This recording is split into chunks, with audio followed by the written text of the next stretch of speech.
This would have been back in 2008. We had definite plans for going to India. We were training for it. We were going forward for it.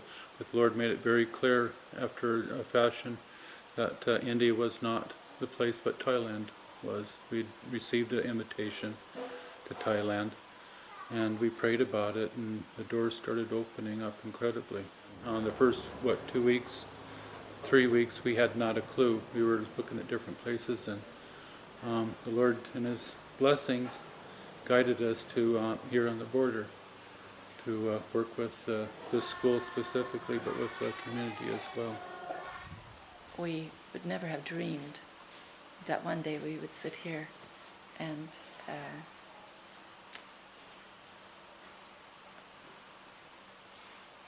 have all the kids.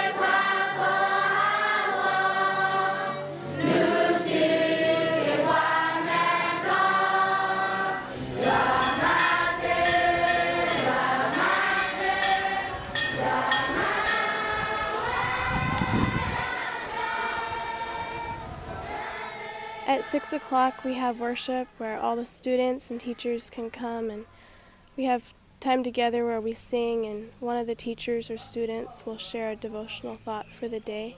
Starting at 9 o'clock we have the regular classes for the day. We have a variety of things like Burmese, Thai, Bible, science, and a few other things that the students get throughout the year.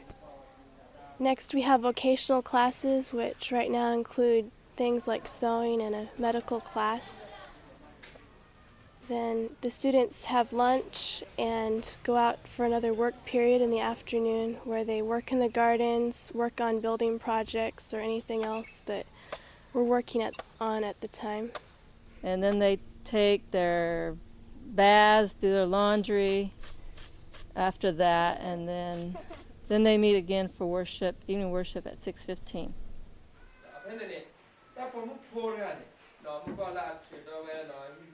We study the Bible with them, teach them about the spirit prophecy or all the other topic of our beliefs. As a mission school, all of the staff are desiring to draw them to the Lord and to train them ultimately as medical missionaries. Something that makes a day special for me is seeing the Lord softening the hearts of students and teachers also, just seeing how God is working in their lives and how the Lord is breaking down walls and that we can lead them to the Lord.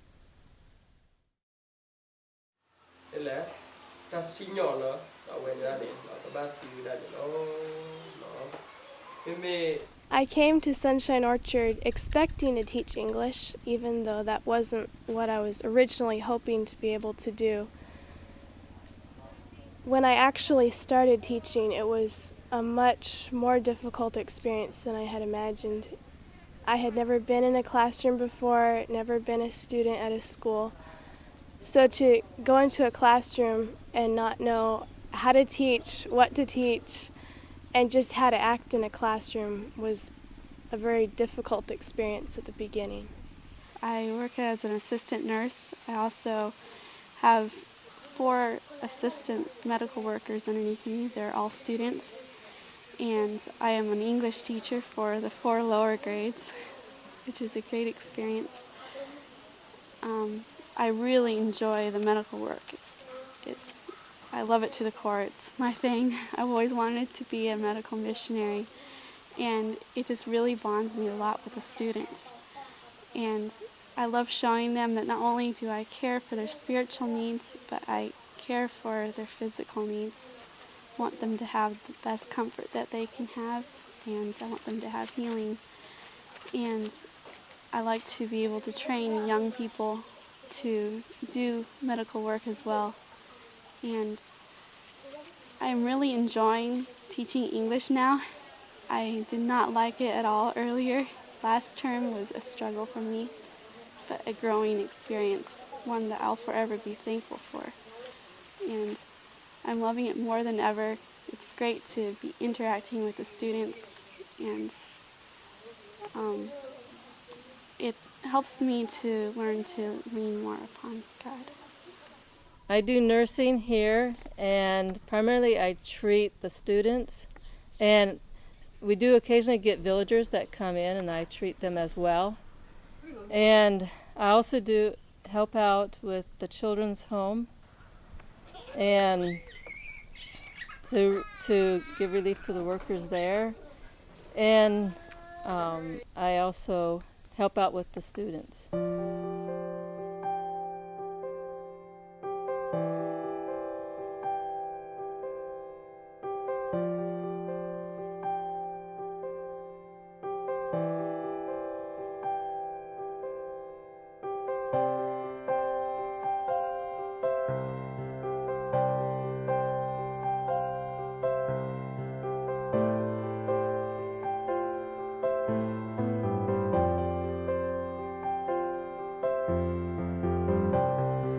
Her name is Mulopo. She's 50 years old and she's in the grade 5.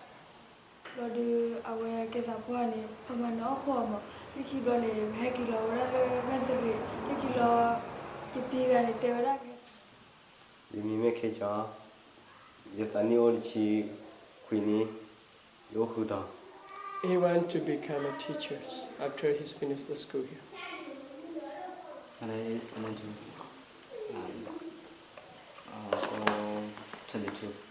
28. Great. Grade 8. He hoping that he can help with our grand people that are displaced and the children that will have a chance to go to school.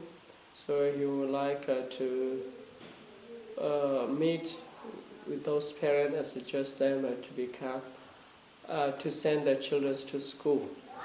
My name is Nadable and I have been at for this school 3 years. In my heart and I really want to work for God and tell the people they did not know about the God, and I want to tell them and show them the God. Nada Blatt is very interested in medical work, and because of that, she's been my helper here on the porch. When we were seeing many, many patients, she would work alongside of me and learn many things. And all the medical courses that have been taught here, she has taken. In my village, very, very poor village, and the many patients they come in my village and in my house, and I get them the malaria. When I was in my home and evening and morning, I have the worship and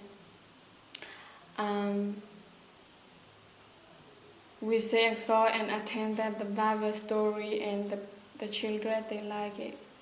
One boy, he born maybe not he 30 years old, but he cannot walk. So when the Jesus coming, if you worship the Jesus, when the Jesus coming, you can walk. And so I have seen that through the influence of this school at Sunshine Orchard, Nada Blatt has grown spiritually. Through the morning and evening worships, through the association with the teachers and some of the students that are on fire for God, she has grown day by day. And till she's come to the point that she can trust in God's Word, she can be lifted out of her problems and discouragements and follow what God has for her to do. I feel that God has a very special work for her to do, and He has a very special work that is going on in this school to enable students like her more and more to find a calling to God's work and to bring more people to the realization of the soon coming of Jesus and prepare them for a home with Him.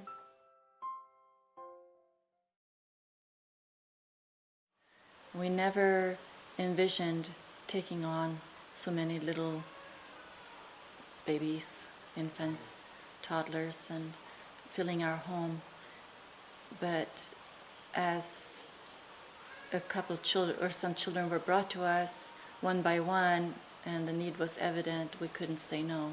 The first baby that was given to us was a severely malnourished 8-month-old little boy, Ninge. His parents are severe alcoholics, and on top of that his mother had severe seizures, and she traded the milk we gave her for feeding him for alcohol, and he was not making it. So we took him on, and he's become a part of our home. 3 weeks to a month after that, little Juju's mother died in the hospital, and we were asked to take her as the grandmother could not care for an infant, and the father had to provide for the extended family.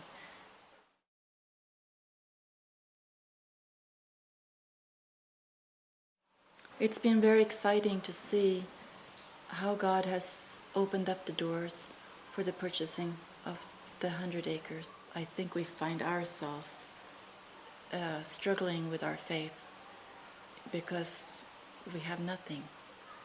And we know that unless God does something, it's not going to happen. Just as the first down payment was due, the money came in just for that.